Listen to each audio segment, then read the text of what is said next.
entonces abrí con otra cosa. Histórica manifestación en Santiago de Chile. Chile conmueve, el pueblo en las calles para seguir reclamando por sus derechos en contra de un sistema que ha generado en los últimos años que la brecha sea cada vez mayor entre ricos y pobres. El pueblo en la calle, más de 1 millón de personas le están diciendo que no a Sebastián Piñera, el presidente que no vio venir esto que estaba pasando con su pueblo. Una primera dama que llamó a lo que pasaba en las calles de toda Chile una invasión alienígena y que admitió que tienen que dejar algunos privilegios para compartir. Esto no lo desató, obviamente, un aumento en el transporte, sino 30 años, como ha dicho el dirigente Ominami, de desigualdad. La desigualdad, que es una cuestión absolutamente política, es lo que genera estas diferencias. Y si el de abajo aguanta, aguanta y aguanta, un día dice basta, el pueblo chileno se despertó y dijo esto no más. Se lo siguen diciendo de todas las maneras posibles al presidente de la Nación, que luego de no escuchar dijo que lo empezaba a hacer, pidió perdón, trató de dar marcha atrás, pero el pueblo sigue en las calles. Están denunciando 42 víctimas fatales. Hay desaparecidos, se denuncian violaciones a los derechos humanos, personas que son sacadas de sus casas. Esto está pasando en Chile en estos momentos. Vamos en vivo ahora con René Arriagada. René, buenas noches, te estamos escuchando. Contanos qué pasa ahora.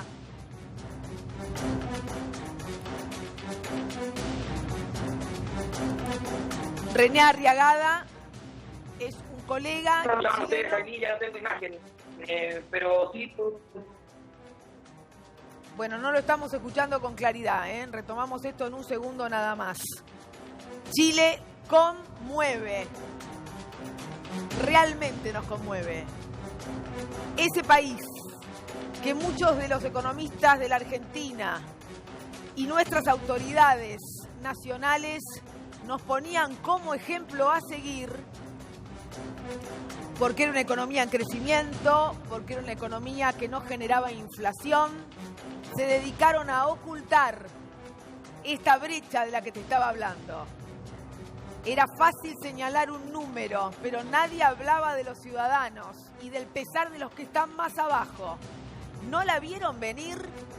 Escuchá a esta adolescente, esta joven, porque los que salieron a la calle han sido los jóvenes en Chile. Luego fueron seguidos, claro, por tantos y tantos otros, porque hoy hay 1 millón de personas en estos instantes con toque de queda en las calles. ¿Qué decía esta adolescente? ¿No lo vieron venir? A ver. ¿No lo vieron venir? Cuando estuvimos años en la calle protestando, exigiendo una mejor pensión para nuestra gente, ¿no lo vieron venir? Cuando estuvimos años protestando en la calle por un mejor acceso a la educación, ¿no lo vieron venir? Cuando estuvimos años en la calle protestando por un mejor sistema de transporte, ¿no lo vieron venir? Mentira. Se burlaron de nosotros, porque cuando las grandes empresas nos robaban a través de colusiones avaladas por el Estado, el pueblo solo encontró bienestar en el endeudamiento con otras empresas ladronas. Se burlaron de nosotros. Se burlaron de nosotros, dice. ¿No lo vieron venir? ¿Cómo es posible que si hay un pueblo que a través de distintas manifestaciones esté marcando lo que le pasa, las autoridades no tomen nota? Hasta que pasa algo como esto, por supuesto. Entonces tienen que salir primero a ningunearlo, poner a todo el ejército y las Fuerzas Armadas en la calle y luego a pedir perdón.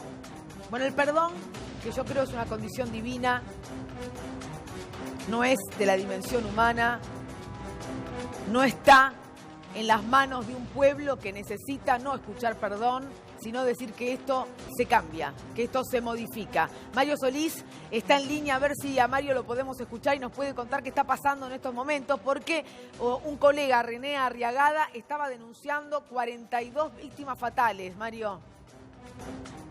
Correcto, bueno, esa es la denuncia de René. Honestamente, yo no siento que estemos en condiciones todavía de asegurar que pueden ser 42 víctimas fatales. Si me preguntas, mediante análisis, puede que sean más. Partamos de la base que el oficial son 19 víctimas fatales.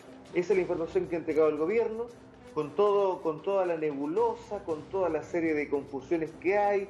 Se comentó en un comienzo que eran víctimas todos de distintos incendios. Después el Instituto Nacional de los Derechos Humanos aclaró que de las 19, 5 fueron muertos a manos de militares. Por lo tanto, hay información ahí que tenemos que aclarar. Pero también hay una gran cantidad de personas que se ha denunciado que están desaparecidas. Es por eso que puedo intuir que la cifra puede aumentar considerablemente. Esto va a cambiar a partir del día lunes, que llegan delegados de la ONU a investigar los atropellos a los derechos humanos.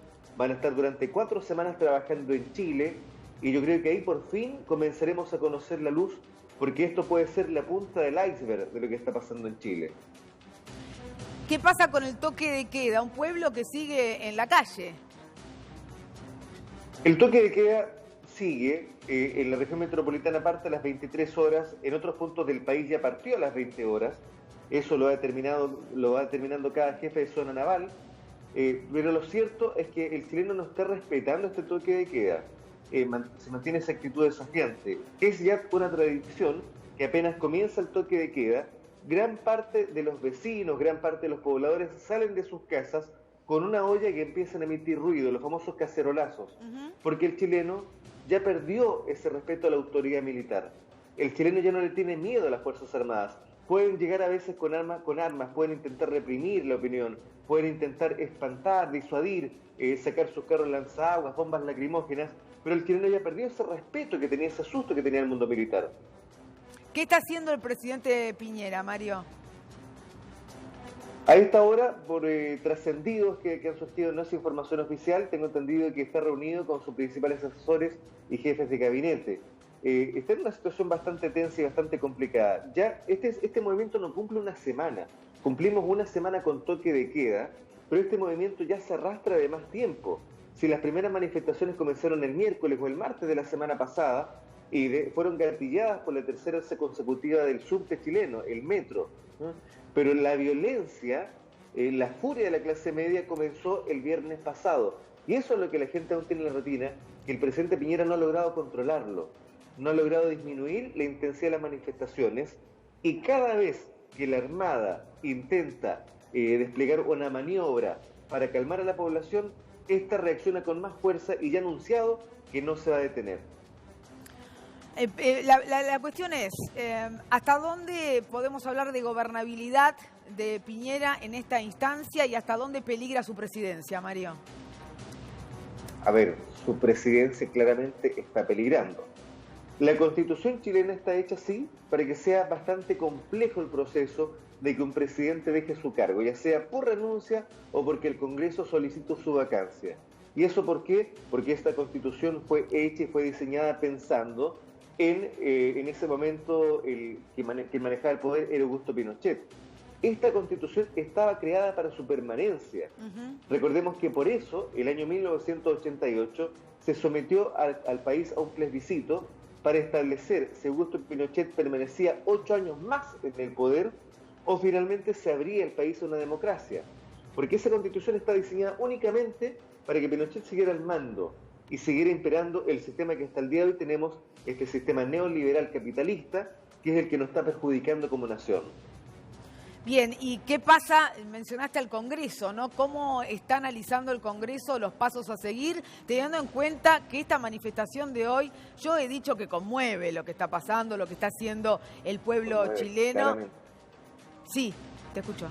Conmueve claramente. A ver, el Congreso lo veo dividido y eso también se ha manifestado en imágenes que me imagino que ustedes ya también las han conocido, no por la televisión chilena que no lo muestra mucho, pero sí a través de redes sociales, que han existido conatos, han existido golpes, han existido incluso gestos que pertenecerían al barrio más bajo, pertenecerían quizás al mundo delincuencial. Nos encontramos con que hay peleas y se van a las manos los mismos parlamentarios porque no hay un punto de acuerdo, no hay un punto de comunión entre las distintas bancadas. Si bien es cierto, existe un oficialismo que no está respaldando a Sebastián Piñera y que en cierta forma, y diríamos que en una mayoría inclusive, le están quitando poco a poco el apoyo que antes era bastante manifiesto a través de todos los canales de comunicación. Si a eso le sumamos que hay una oposición que ha mantenido su papel, que es cuestionar al Estado. Una oposición que, por cierto, no cuenta con el apoyo de la población porque la clase política completa está siendo cuestionada en Chile. Pero hay un movimiento incipiente, un movimiento joven que es el Frente Amplio y que poco a poco ha logrado por lo menos la credibilidad y la esperanza del pueblo chileno en que la política pueda cambiar. Para que ese Frente Amplio pueda surgir al poder no es un proceso que va a ser rápido, no es un proceso que va a ser fácil, porque tiene unos pocos parlamentarios distribuidos en el Congreso Nacional, tiene un alcalde en el país, pero sí cuenta con un respaldo fuerte, que es la nación. Por lo tanto, yo no descartaría que para el próximo gobierno ellas podrían tener un papel protagónico el Frente Amplio. Mario, que se produzca en el corto plazo es difícil, sí.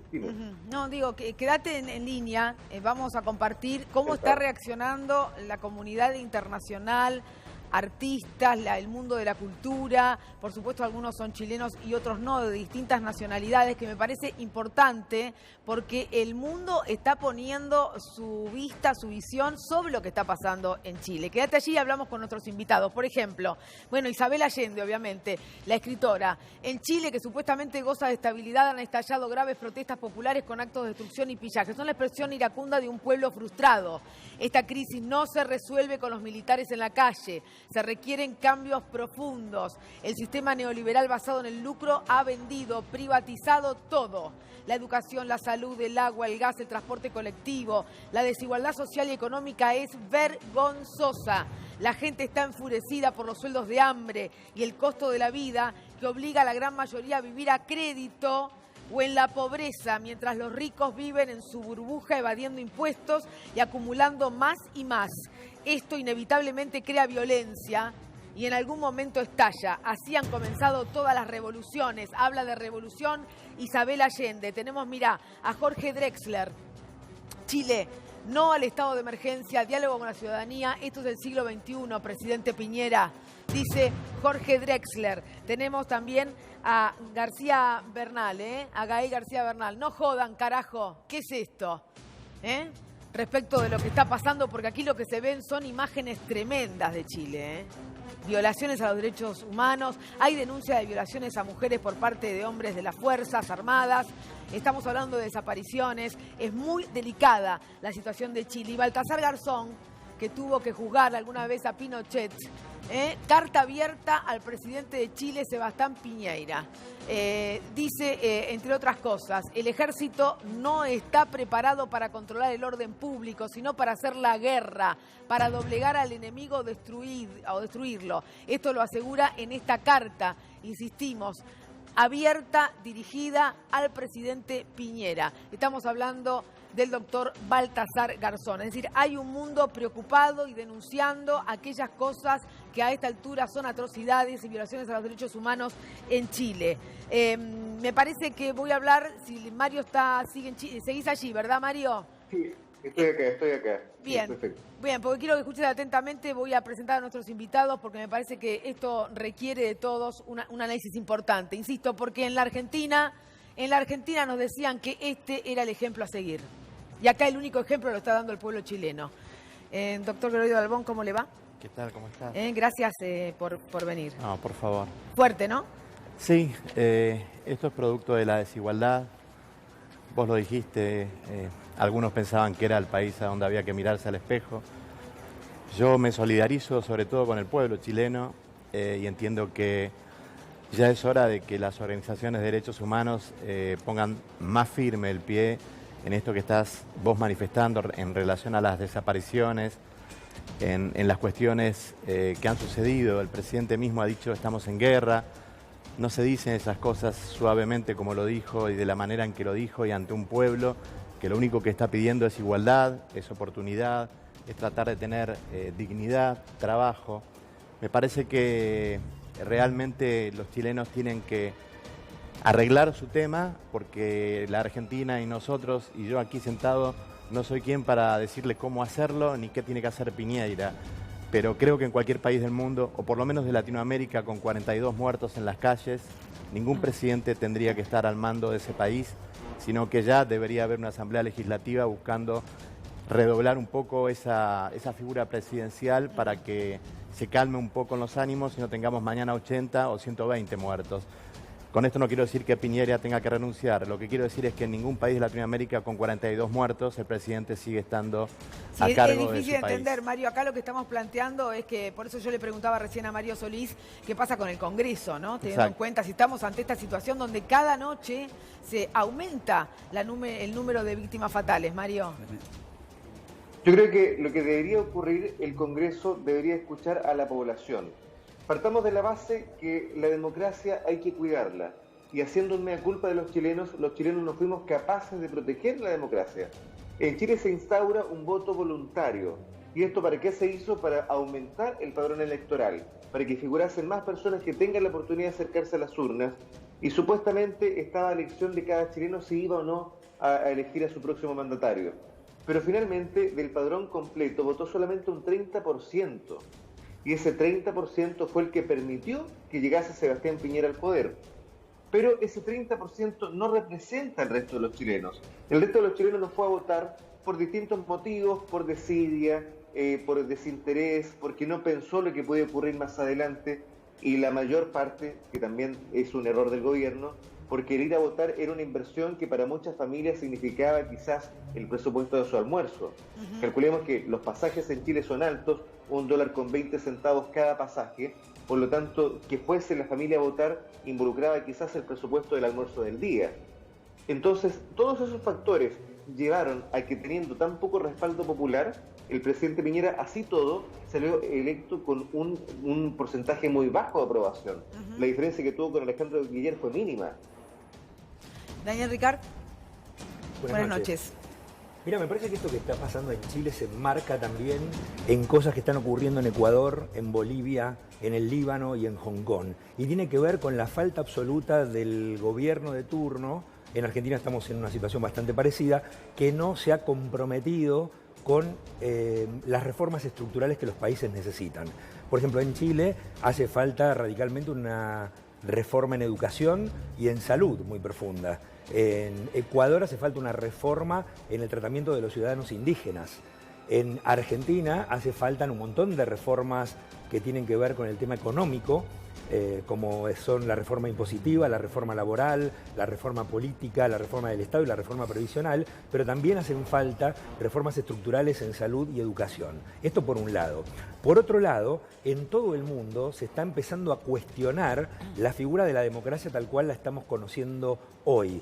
Y esto de Chile acentúa gravemente esa posición. En Cataluña, una actitud separatista, en Escocia, en Inglaterra, y leí la semana pasada un libro de la Universidad de Harvard donde se propone cambiar directamente el enfoque democrático, que no funcione tal como funciona hoy, sino que algunas organizaciones no gubernamentales que se ocupen de esta problemática que tiene la población no me quiero en general. ir de Chile, para no extenderlo tanto. Sí, Gregorio. Sí, Chau, Néstor. No, una cosita nada más en cuanto a lo que dice el señor.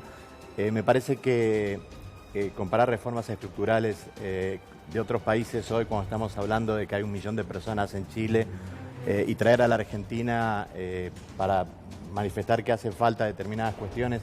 Nosotros estamos en veda, estamos esperando una elección el domingo y me parece que lo importante es que no se mueran más personas en Chile.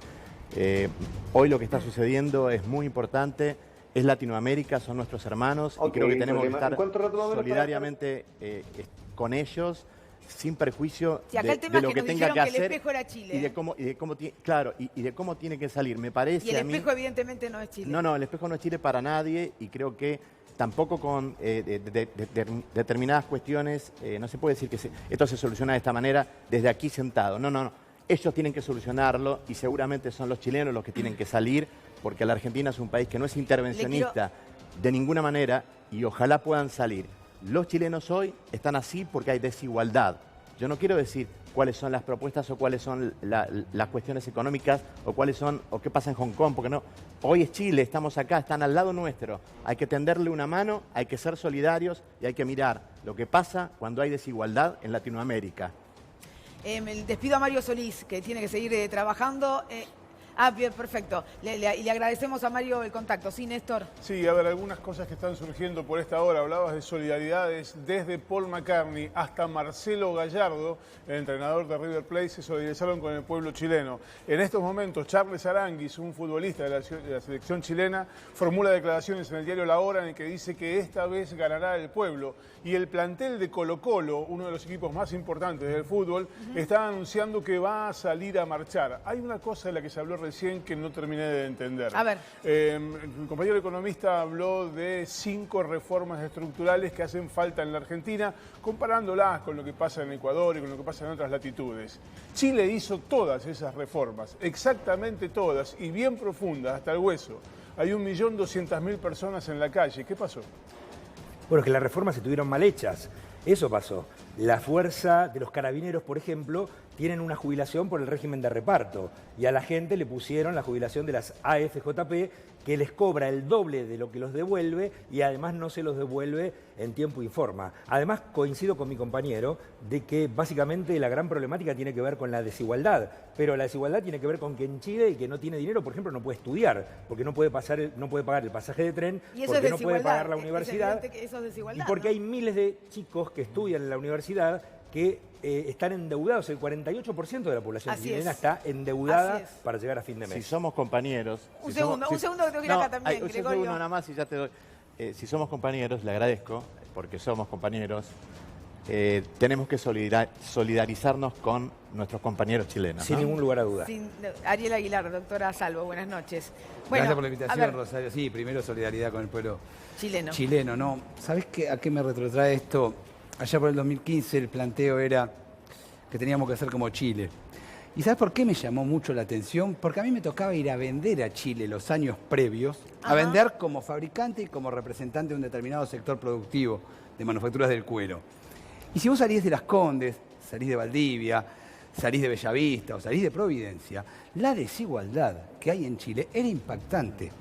Un país que tiene una economía absolutamente abierta, arancel cero para todos los productos que vienen de China. Entonces, cuando vos te planteás un modelo de país sin industria, en un momento estalla. No fue el boleto de subte. Esto es la acumulación, lo graficaban muy bien. Yo creo que de verdad las sociedades, el neoliberalismo te genera esto. Sociedades desiguales y de repente parece que es todo fantástico, que es el modelo a seguir. Y cuando estalla nadie entiende por qué estalla. Bueno, estalla por lo que genera ese modelo que no tiene industria. Pero me tocó vivirlo, viajar en los colectivos, viajar en los trenes, ir al interior y ver que hay un Chile profundo que nada tiene que ver con ese Chile que nos vende, que es maravilloso, que es el de la zona de Las Condes, ¿no? Pero claro, además, por eso es que este adolescente que poníamos en el aire decían, no lo vieron venir. ¿Cómo no lo vieron venir? Sí, Néstor. El modelo económico de Chile es una economía absolutamente primarizada, muy parecida a esto que se proponía de que la Argentina fuera el almacén del mundo. Bueno, Chile básicamente exporta cobre, exporta salmón y exporta madera. Ninguno de esos productos tiene manufactura. En consecuencia, ese modelo es el que termina fracasando. Doctora. Sí, pensaba también, ya que estamos haciendo un poco de historia, cuando estaba en la facultad y también ponían el ejemplo de los países que tenían un crecimiento del PBI exacerbado y cómo el crecimiento del PBI no implica un desarrollo social. Una sociedad en la que el 30% del PBI lo detenta el 1% de la población y cómo este tipo de movilizaciones sociales o explosiones sociales siempre tienen que ver con la implementación o la perpetuación de un determinado sistema económico, como pasó hace 40 años en nuestro país, y cómo se ve también a nivel continental, latinoamericano, cómo se han sucedido las dictaduras de los 70 y cómo también estamos en un contexto geopolítico muy particular en donde, si se quiere, el neoliberalismo, la economía financiarizada, antiproductiva, para poder subsistir de alguna manera necesita ajustar las clavijas en los sectores que siempre son más vulnerables. Por eso se cuestiona desde el poder el reparto de la riqueza y la distribución de la riqueza en los sectores más vulnerables, pero nunca se cuestiona la riqueza en sí. Vamos, tengo que volver a Chile, A ver, René Arriagada, si ahora podemos hablar contigo para que nos cuentes las últimas novedades, porque aquí vos anticipaste que estamos ante la presencia de 42 víctimas fatales y recién hablando con Mario Solís dice, si bien esto no está confirmado, incluso pueden ser más. Claro, no, lo que yo te decía es que esa cifra, y que quede claro, es la cifra de la Comisión Interamericana de Derechos Humanos. La cifra que maneja el gobierno y que maneja el Instituto Nacional de Derechos Humanos es de 19 fallecidos. Esas son las dos cifras distintas que se están manejando acá hasta ahora. La Corte Interamericana, por un lado, con esta cifra de 42. Ahora, de que la incertidumbre existe, como les comentaba en los despachos anteriores, porque tiene que ver con el número de personas que se encuentran desaparecidas y las denuncias que siguen. Y hace poquito, ustedes lo vieron, estábamos en la calle. Se levantaron un par de barricadas por parte de algunas personas, pero eso posterior a la represión que ocurrió en la Alameda. En la Alameda había una marcha muy tranquila y aproximadamente unos 40 minutos después de que tuve la oportunidad de hablar con ustedes por primera vez, viene por parte del carro lanzaguas, la gente comienza a huir a calles aledañas, a la Alameda perpendiculares, se empieza a escapar y comienza a generarse todo esto que es lo que venimos viendo en los últimos días. Pero parte también de este ejercicio de la represión que viene ya siendo una constante por parte de Carabineros y también por parte de los militares que comienza este toque de queda en poco más de una hora y 30 nada más. La situación es esa de incertidumbre. Les alcancé a comentar también en el último despacho que el presidente estaba en su casa cerca de las 20 horas, salió del Palacio de Gobierno y se fue a su casa justamente en esta jornada donde tampoco se anunciaron grandes cambios, donde tampoco se anunciaron grandes reformas. Para un Chile que ustedes lo vieron en las calles, está pidiendo que se actualicen 30 años de reformas. Nada fácil, pero tampoco está cerca de soslayarse con esta reacción por parte de las autoridades, que está lejos de acercarse a lo que quiere la gente en la calle. Te escucho. René, ante semejante movilización de un pueblo realmente que sigue pidiendo que se cambie un sistema que deja a los más pobres cada vez más pobres, ¿no hay ninguna declaración de ningún funcionario a nivel gobierno nacional? Después de la marcha, no. Sí. Hubo sí anuncios de algunas reformas. Te cuento, mira, se anunciaron hace 2 días atrás un paquete de reformas por parte del gobierno, de 15 reformas. 7 de ellas ya estaban ingresadas en el Congreso. Es decir, la gente entiende que no hay nada nuevo bajo el sol y durante la jornada de hoy, el ministro de Hacienda, miren, la gente toca la bocina acá atrás, siguen las reacciones.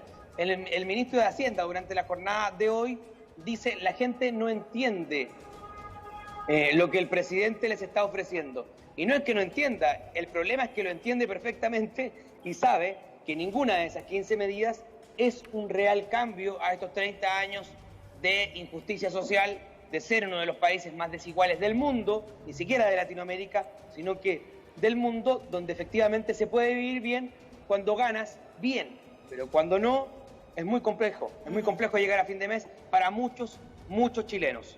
Y la gente sigue en la calle. La gente sigue en la calle a pesar de esta represión. Muy probablemente de a poco la gente comience ya a llegar a sus hogares. Lo que ocurre es que ahora la gente se comienza a encontrar en otras calles. Por ejemplo, acá en la calle Santa Rosa, donde nos encontramos nosotros. Hacen estas fogatas, hay cacerolazos. Esa es la muestra ahora de lo que va quedando de esta marcha, que como te decía, para mí es lo más impresionante que vi en Chile como marcha. Tengo 35 años, me tocó ver algunas concentraciones cuando muy niño en favor, por ejemplo, de lo que fue la primera campaña, las primeras campañas después de la dictadura, pero nunca esta masividad. Es impactante, la verdad. Yo caminé, les comentaba más temprano, desde el Barrio Alto, desde aproximadamente... Caminé 1 kilómetro hasta el centro. René. Y es transversal la cantidad de gente. ¿Sí te escucho? Mira, acaba de tuitear el presidente Piñera y pone esto. La multitudinaria, alegre y pacífica marcha hoy, donde los chilenos piden un Chile más justo y solidario, abre grandes caminos de futuro y esperanza. Todos hemos escuchado el mensaje, todos hemos cambiado.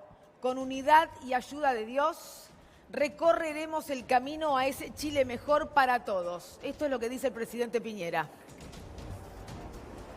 Es un cambio, es un tono, no tenía idea, recién me entero de eso, es un tono el que tú me estás contando muy, muy distinto al de anteayer y al que, por ejemplo, comenzó el presidente esta semana, hace una semana, el viernes, cuando comenzó todo esto, cuando decretó estado de emergencia, cuando posteriormente decretó el toque de queda. Y también no solamente él, sino que hoy me tocó estar en un programa de televisión más temprano en Canal 13 de acá, donde escuchábamos, por ejemplo, al ministro Coloma decir que él prefería no opinar hoy día, sino que escuchar. Es rotundo el cambio que ha tenido, y yo creo que ha tenido que ver mucho, y esto para que también se aprendan de lo que se debe hacer acá. Hubo mucho cuestionamiento, por ejemplo, el tratamiento que hizo la prensa chilena de este movimiento social.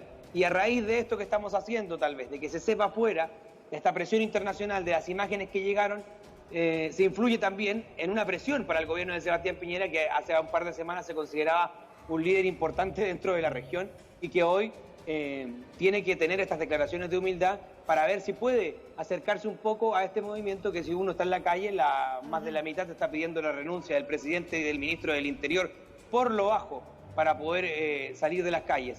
Lo cierto es que ni el toque de queda, y ahí te da una diferencia también de un país que sufrió una dictadura muy fuerte y que mucha gente decía hasta el día de hoy hay que dar vuelta a la página, hay que darle vuelta a la página. El tema es cómo nos levantamos después de esto, cuando estás con el discurso de dar vuelta a la página, y tuviste un shock de dictadura nuevamente en el año 2019. Es fuerte igual, es fuerte para nosotros los que tenemos más de 30, que crecimos escuchando a nuestros padres y nuestros abuelos, tener que vivirlo, aunque sea por algunas jornadas. Y esto es lo más importante, y ojalá nos escuchen afuera, ojalá que esto termine.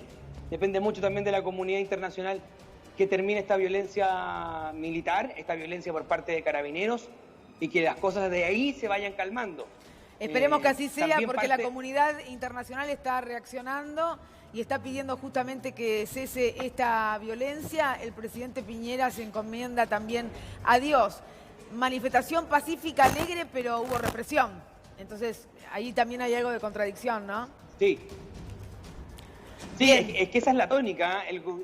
Si ustedes, o sea, lo que están escuchando hoy día, o lo que están leyendo en rigor de Sebastián Piñera, suena bastante de acuerdo respecto a lo que les está llegando a ustedes.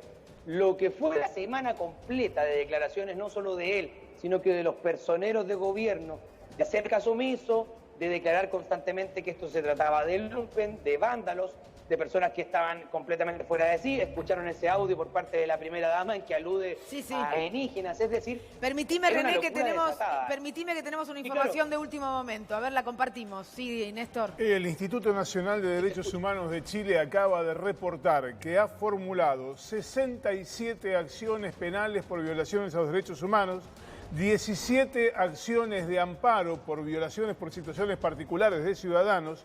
Hay 5 querellas por homicidio y 12 por violencia sexual. La última de ellas es una denuncia presentada por tortura sexual en la comisaría 51 de Carabineros, ubicada en la región de Santiago de Chile. Bueno, esta es la información que tenemos, la queríamos compartir contigo, René, y agradecerte, por supuesto, esta comunicación, que nos hayas brindado la posibilidad de tener el detalle al instante de lo que sigue pasando en Chile, ¿eh? Muy amable. Nancy, lo último para cerrar. La ministra, el Ministerio de la Mujer no se refirió en ningún momento a estos abusos sexuales a mujeres. Eso te va a entender un poquito el pie en el que estamos los chilenos. Que esté muy bien, muchas gracias. No, gracias a vos, René, muy amable. No era un dato menor ¿no? El Ministerio de la Mujer no abrió la boca, por eso nosotros queríamos saber qué dice el gobierno ante esto que está pasando. A ver, Lucía, por allí quiero que me cuentes qué pasa entre el Estado argentino y Estado chileno.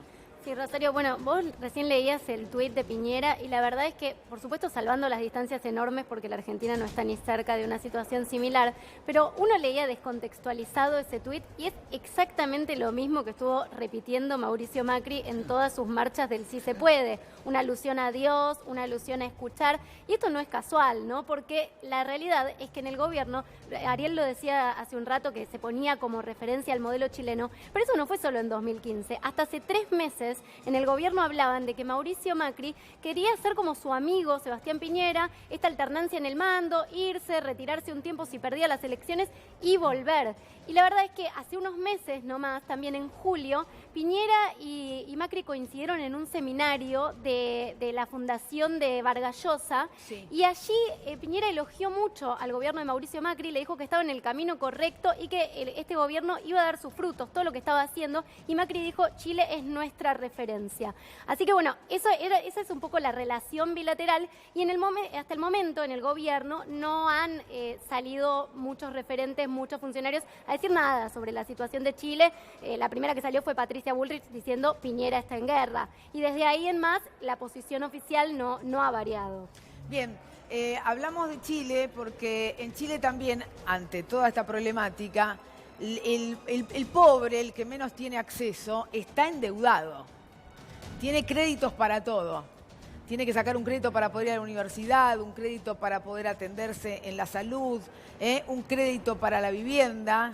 Y por eso queremos hablar, porque es lo que pasa en estos sistemas. Hablamos de sistemas, sistemas que imperan en este mundo capitalista que tenemos. Queremos hablar con Gabriela Spatari y con Silvia Cerricchio. Gracias a las dos por venir, porque son aquellas personas que confiaron en obtener un crédito UBA y se endeudaron. Quizás mirando el espejo de Chile, donde hay mucha gente que está endeudada. ¿Qué opinan? Y hasta hace 2 días salió publicado un artículo en las redes sociales donde el ministro Iván Kerr seguía hablando bastante bien de las unidades de fomento chilenas, cosa que sorprende, ¿no? Los créditos en Chile tampoco fueron un éxito, justamente por todas estas cuestiones que estamos analizando hoy. De hecho, en el año 2007 Bachelet tuvo que condonar deudas a más de 90.000 familias de distintas formas por el nivel gigante de sobreendeudamiento que ellos tenían, que es lo que hoy estamos padeciendo nosotros como hipotecados UBA. Pertenecemos al colectivo de la provincia de Buenos Aires. En este momento hay colectivos de hipotecados en todas las provincias del país y en Ciudad de Buenos Aires, y realmente la situación es gravísima por el sobreendeudamiento. Las familias no solo no están pudiendo pagar, sino que muchas están teniendo dificultades también para comer porque se lleva la mayor parte del salario, poder pagar la cuota todos los meses. ¿Se han ejecutado viviendas ya? Ejecutado no, pero han llegado intimaciones. De hecho, ayer tuvimos la noticia de otra intimación más en Jujuy. Silvia, buenas noches. Sí, como decía Gabriela, nosotros lo que estamos viendo es que nos ha cambiado la calidad de vida. Como vos comentabas, que en Chile la gente tiene que sacar préstamos para comer, para viajar, para estudiar. Bueno, muchos de nosotros estamos endeudados porque si bien estamos pagando el préstamo, pero pagar el préstamo significa dejar de pagar otras cosas o solicitar otros préstamos para poder subsistir. Desde ya nuestra solidaridad con el pueblo chileno y el sistema de préstamos que se hizo en Chile es la copia de lo que estamos viviendo ahora nosotros, ¿no? Sí, Gregorio. Sí, no.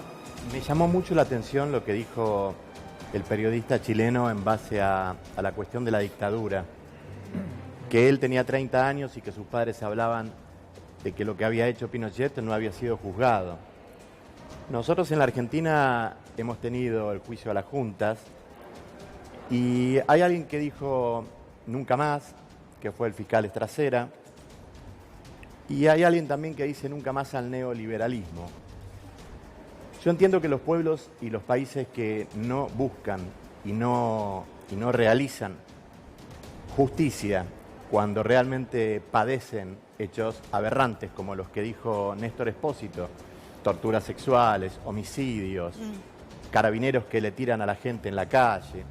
Si esto no se juzga con memoria, verdad y justicia, como ejemplo de país, que Argentina lo hizo de la mano del doctor Raúl Alfonsín y lo continuaron después el gobierno de Néstor y de Cristina Kirchner con los juicios de lesa humanidad, me parece que esto puede volver a repetirse. Por eso creo que el nunca más al neoliberalismo habría que prestarle mucha atención, porque no es un dicho, una frase al azar, es una frase que está dando en Latinoamérica cuestionamientos que son absolutamente claros. La política de ajuste, ¿no?, están dando estos resultados. Y dan Daniel. desigualdades, ¿no? Dos temas. Respecto del tema de la dictadura de Chile, Chile tiene un agravante muy significativo respecto de la Argentina, es que la Constitución chilena fue aprobada en 1980 y es una constitución de Pinochet. Así es. Eso por un lado. Segundo, respecto de lo que decía nuestro compañero desde Chile, voy a insistir con mi afirmación inicial, a pesar de que generó acá alguna resistencia. Si no hay reformas estructurales en Chile, si la educación sigue siendo paga, si el pueblo chileno sigue ganando como los asalariados paraguayos, pero tienen que pagar sueldos, tienen que pagar precios como en España, no, la gente no se va a conformar con este tuit de Piñera y se va a ir alegremente a su casa. Hace falta menos palabras y más hechos, porque el ruido de los hechos impide oír el sonido de las palabras. Ariel. Mirá, viste que el mensaje de Piñera dice, todos hemos escuchado el mensaje, todos hemos cambiado. Esa concepción neoliberal es de muchísimo cinismo lo de Piñera, porque hay una concepción neoliberal, ya que hablaba Gregorio del neoliberalismo y lo que significa para Latinoamérica, en la cual vos hacés responsables a todos. Y la verdad que no. La sociedad no es responsable de las medidas que toma un gobierno como el de Piñera, que decide primarizar la economía, como decíamos antes, que decide tener un país para muy pocos. Entonces, realmente este tipo de tuit, que vos, lo que decía Lucía, es verdad. Es alguna manera de que acá se utiliza mucho también esto de somos todos. Cuando no, hay responsabilidades contundentes sobre el destino del país, las políticas que vos tomás. Entonces, tener educación pública gratuita es una decisión política. Administrar el comercio exterior es una decisión política. Tener salud gratuita es una decisión política. Por suerte en eso, y tomo lo que dijo Gregorio también, y con lo de las juntas, Argentina creo que es una sociedad que ha tenido muchísimos más logros, ¿no? Natalia. No, pensaba también en el tuit cínico de Piñera y cómo se utiliza la misma lógica también aquí, con vamos todos juntos, pero sobre todo esta mixtura rara entre lo metafísico... No se está escuchando este micrófono, tenemos un problema con el micrófono de la doctora Salvo. Bueno, ahora lo vamos a solucionar, Natalia. Ahora, sí, Néstor. No, mirá, a propósito del tuit de conciliador, de tono conciliador de Piñera, la realidad parece decir algo diferente. Vamos a contar el caso de David Veloso Codocedo. David Veloso Codocedo es un joven de 21 años que pertenece a las Fuerzas Armadas en la región de Antofagasta. Sí. El sábado pasado le dieron la orden de ir a un control poblacional. Se negó. ¿Sabes cuál es la situación de Veloso Codocedo? No. En este momento está sometido a una corte marcial en Santiago de Chile. Eso pasa en Santiago de Chile, sí. Sí, decía Rosario que esta mixtura rara en función del tuit de Piñera, del cínico tuit, como decía Ariel, de Piñera. Esta mixtura rara entre lo metafísico, entre Dios y la política. Cómo se ha denostado la política como medio de transformación social y cómo se ha entronizado toda esta cuestión socializada y relegada a Dios o culpabilizando a la sociedad. Típico de la Edad Media, yo diría ya. Es típico de la Edad Media, claro. Y sobre todo en tiempos donde la crisis de representación política se extiende a determinadas instituciones, organizaciones sociales o políticas, en un lugar o en un país donde lamentablemente no hay una expresión política o un espacio político que pueda canalizar esas demandas sociales, necesariamente la explosión social está a la vuelta de la esquina. Por eso creo que es un momento para ver los lamentables resultados del hermetismo que producen las políticas neoliberales, que son decisiones políticas también, porque es un Estado que interviene para beneficiar a los sectores más poderosos y más concentrados en desmedro, ¿no?, de los sectores más vulnerables. Tengo que hacer la pausa. Enseguida regresamos y te vamos a contar a la vuelta qué pasa con nuestro Poder Judicial, qué cambios se vienen en la justicia. Hay otra historia, quédate.